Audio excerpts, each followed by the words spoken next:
Update. ಕೇಂದ್ರ ಶಿಕ್ಷಣ ಸಚಿವ ಸ್ಥಾನಕ್ಕೆ ಧರ್ಮೇಂದ್ರ ಪ್ರಧಾನ್ ರಾಜೀನಾಮೆ ಬೆನ್ನಲ್ಲೇ ದೆಹಲಿಯಲ್ಲಿ ಕೇಂದ್ರ ಸರ್ಕಾರ ಹಾಗೂ ಸಿಜೆಪಿ ನಡುವಿನ ಮಾತುಕತೆ ನಡೀತಾ ಇದೆ. ಮೂರನೇ ಸುತ್ತಿನ ಸಭೆ ನಡೀತಾ ಇದೆ. ಇದಕ್ಕೆ ಕಾಕ್ರೋಚ್ ಜನತಾ ಪಾರ್ಟಿಯ ನಿಯೋಗ ಆಗಮಿಸಿದೆ.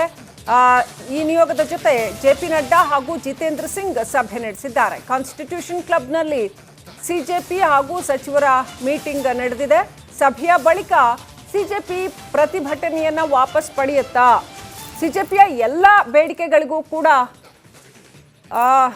ಒಪ್ತಾರ ಕೇಂದ್ರ ಕಾದು ನೋಡಬೇಕಾಗಿದೆ.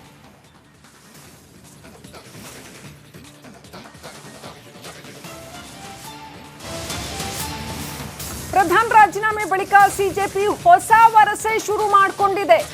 ಹೋರಾಟ ಕೈ ಬಿಡೋದಕ್ಕೆ ಮತ್ತೆ 3 ಬೇಡಿಕೆಗಳನ್ನ ಇಟ್ಟಿದೆ ಕಾಕ್ರೋಚ್ ಜನತಾ ಪಾರ್ಟಿ. ಸಿಜೆಪಿ ನಿಯೋಗದ ಜೊತೆ ಮಹತ್ವದ ಸಭೆ ನಡೀತಾ ಇದೆ. ಜೆಪಿ ನಡ್ಡಾ ಜಿತೇಂದ್ರ ಸಿಂಗ್ ಮುಂದೆ ಸಿಜೆಪಿ ಹೊಸ ಬೇಡಿಕೆಯ ಪಟ್ಟಿಯನ್ನ ಮತ್ತೆ ಮುಂದಿಟ್ಟಿದೆ. ಈ ಗೋಲ್ ಪೋಸ್ಟ್ ಚೇಂಜ್ ಮಾಡ್ತಾ ಹೋಗೋದು ಅಂತ ಹೇಳ್ತಾರಲ್ಲ, ಆ ರೀತಿನಲ್ಲಿ ಹೊಸ ಹೊಸ ಹೊಸ ಹೊಸ ಬೇಡಿಕೆಗಳನ್ನ ಮುಂದಿಡ್ತಾ ಇದ್ದಾರಾ. ನಿನ್ನೆ ಕೇವಲ 3 ಬೇಡಿಕೆಗಳನ್ನ ಇಟ್ಟಿತ್ತು ಕಾಕ್ರೋಚ್ ಜನತಾ ಪಾರ್ಟಿ. ಧರ್ಮೇಂದ್ರ ಪ್ರಧಾನ್ ರಾಜೀನಾಮೆ ಕೊಡಬೇಕು ಮತ್ತು ಏನು ಈ ವಿಚಾರದಲ್ಲಿ ಆತ್ಮಹತ್ಯೆ ಮಾಡಿಕೊಂಡಂತಹ ಆ ವಿದ್ಯಾರ್ಥಿಗಳಿಗೆ ಪರಿಹಾರ ಧನ ಕೊಡಬೇಕು ಅವರ ಕುಟುಂಬಕ್ಕೆ, ಮತ್ತು ಈಗ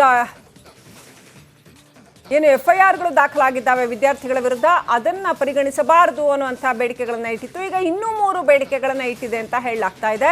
ಕಾಕ್ರೋಚ್ ಜನತಾ ಪಾರ್ಟಿ ಸಭೆ ನಡೀತಾ ಇದೆ. ಸಿಜೆಪಿಯ 3ನೇ ಬೇಡಿಕೆಯನ್ನ ಕೇಂದ್ರ ಸರ್ಕಾರ ಒಪ್ಪಿಲ್ಲ. ವಿದ್ಯಾರ್ಥಿಗಳ ಮೇಲಿನ FIR ಅನ್ನ ಕೈ ಬಿಡುವಂತೆ ಸಿಜೆಪಿ ಬೇಡಿಕೆ ಇಟ್ಟಿತ್ತು. ಆ ಬೇಡಿಕೆಯನ್ನ ಕೇಂದ್ರ ಸರ್ಕಾರ ನಿರಾಕರಿಸಿದೆ. ಪೊಲೀಸರ ಮೇಲೆ ದಾಳಿ ಮಾಡಿದವರಿಗೆ ಶಿಕ್ಷೆ ಫಿಕ್ಸ್ ಅಂತ ಕೇಂದ್ರ ಸರ್ಕಾರ ಖಡಕ್ ಆಗಿ ಹೇಳಿದೆ. ದಾಳಿ ಮಾಡಿದವರ ಮೇಲಿನ ಕೇಸನ್ನ ವಾಪಸ್ ಪಡೆಯಲ್ಲ ಅಂತ ಕೇಂದ್ರ ಹೇಳಿದೆ. ಸಿಜೆಪಿ ನಾಯಕರ ಮನವಿಗೆ ಕೇಂದ್ರ ಸರ್ಕಾರ ಒಪ್ಪಿಲ್ಲ. FIRಗಳು ಏನು ರಿಜಿಸ್ಟರ್ ಆಗಿದ್ದಾವೆ ಅನೇಕರ ವಿರುದ್ಧ, ವಿದ್ಯಾರ್ಥಿಗಳು ಅಂತ ಹೇಳಿಕೊಂಡವರು ಮತ್ತು ಒಂದಷ್ಟು ಮಂದಿ ವಿದ್ಯಾರ್ಥಿಗಳು ಸೋಗಿನಲ್ಲಿದ್ದವರು, ಇವರೆಲ್ಲರ ವಿರುದ್ಧ FIR ಅನ್ನ ಸಾರಾಸಗಟಾಗಿ ವಾಪಸ್ ಪಡಿಬೇಕು ಅನ್ನೋದು ಸಿಜೆಪಿಯ ಆಗ್ರಹ ಆಗಿದೆ, ಬೇಡಿಕೆ ಆಗಿದೆ. ಇದಕ್ಕೆ ಕೇಂದ್ರ ಸರ್ಕಾರ ಒಪ್ಪಿಲ್ಲ. ಪೊಲೀಸರ ಮೇಲೆ ದಾಳಿ ಮಾಡಿದಂಥವರ ವಿರುದ್ಧದ FIRಗಳನ್ನು ವಾಪಸ್ ಪಡೆಯೋದಿಲ್ಲ ಅಂತ ಈ ವಿಚಾರಕ್ಕೆ ಸಂಬಂಧಪಟ್ಟಂತೆ ಖಡಕ್ ನಿಲುವು ತಳೆದಿದೆ. ದೆಹಲಿಯಲ್ಲಿ ಎಂದಿನಂತೆ ಮೆಟ್ರೋ ಸಂಚಾರ ಪುನರಾರಂಭ ಮಾಡಲಾಗಿದೆ. ಪ್ರತಿಭಟನೆಯ ಹಿನ್ನೆಲೆಯಲ್ಲಿ ಸುಮಾರು 18 ಮೆಟ್ರೋ ನಿಲ್ದಾಣಗಳನ್ನು ಸ್ಥಗಿತ ಮಾಡಲಾಗಿತ್ತು. 18 ಮೆಟ್ರೋ ನಿಲ್ದಾಣಗಳು ಬಂದ್ ಆಗಿದ್ವು. ಈಗ ಅವುಗಳನ್ನು ಓಪನ್ ಮಾಡಲಾಗಿದೆ. ಸಹಜ ಸ್ಥಿತಿಗೆ ರಾಷ್ಟ್ರ ರಾಜಧಾನಿ ಮರಳುತ್ತಾ ಇದೆ.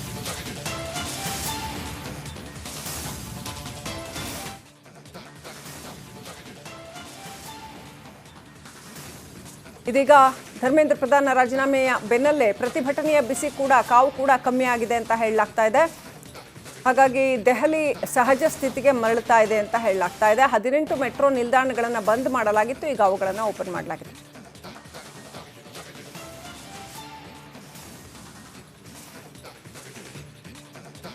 ಧರ್ಮೇಂದ್ರ ಪ್ರಧಾನ್ ರಾಜೀನಾಮೆ ಬೆನ್ನಲ್ಲೇ ಕಾಂಗ್ರೆಸ್ ಮತ್ತೊಂದು ಖ್ಯಾತೆ ತೆಗೆದಿದೆ. ಮೋದಿ ಅಮಿತ್ ಶಾ ರಾಜೀನಾಮೆಗೆ ಕಾಂಗ್ರೆಸ್ ಪಟ್ಟು ಹಿಡಿದಿದೆ. ಬೆಂಗಳೂರಿನಲ್ಲಿ ಕೆಪಿಸಿಸಿ ಅಧ್ಯಕ್ಷ BK ಹರಿಪ್ರಸಾದ್ ಆಗ್ರಹ ವ್ಯಕ್ತಪಡಿಸಿದ್ದಾರೆ.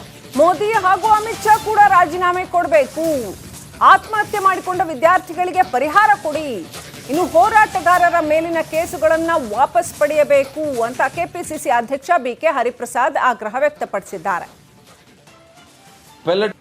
ಏನು ವಿದ್ಯಾರ್ಥಿಗಳ ಮೇಲೆ ಲಾಠಿ ಚಾರ್ಜ್ ಮಾಡಿದ್ರು, ಪೆಲೆಟ್ ಗನ್ನಿಂದ ಗಾಯಗೊಳಿಸಿದ್ರು, ಹೆಣ್ಮಕ್ಕಳ ಬಟ್ಟೆಯನ್ನು ಹರಿದಿದ್ರು, ಇದೆಲ್ಲ ವಿರುದ್ಧ ಆಕ್ರೋಶ ಭುಗಿಲು ಮುಟ್ಟಿತ್ತು. ಆದ್ರಿಂದ ವಿಧಿ ಇಲ್ಲದೆ ಧರ್ಮೇಂದ್ರ ಪ್ರಧಾನ್ ಅವರು ರಾಜೀನಾಮೆ ಕೊಡಬೇಕಾಯ್ತು. ಧರ್ಮೇಂದ್ರ ಏನೋ ರಾಜೀನಾಮೆ ಕೊಟ್ಟಿದ್ದಾರೆ, ಪ್ರಧಾನ ಇನ್ನೂ ರಾಜೀನಾಮೆ ಕೊಟ್ಟಿಲ್ಲ. ಮಕ್ಕಳ ಮೇಲೆ ಆಗಿರ್ತಕ್ಕಂಥ ದೌರ್ಜನ್ಯ ಗೃಹ ಸಚಿವರಿಂದ ಆಗಿದೆ. ಅಮಿತ್ ಶಾ ಅವರು ಸಹ ರಾಜೀನಾಮೆ ಕೊಡಬೇಕು. ಏನು ವಿದ್ಯಾರ್ಥಿಗಳ ಮೇಲೆ ಲಾಠಿ ಚಾರ್ಜ್ ಮಾಡಿದ್ರು, ಪೆಲೆಟ್ ಗನ್ನಿಂದ ಗಾಯಗೊಳಿಸಿದ್ರು, ಹೆಣ್ಮಕ್ಕಳ ಬಟ್ಟೆಯನ್ನು ಹರಿದಿದ್ರು, ಇದೆಲ್ಲ ವಿರುದ್ಧ ಆಕ್ರೋಶ ಭುಗಿಲು ಮುಟ್ಟಿತ್ತು. ಆದ್ರಿಂದ ವಿಧಿ ಇಲ್ಲದೆ ಧರ್ಮೇಂದ್ರ ಪ್ರಧಾನ್ ಅವರು ರಾಜೀನಾಮೆ ಕೊಡಬೇಕಾಯ್ತು.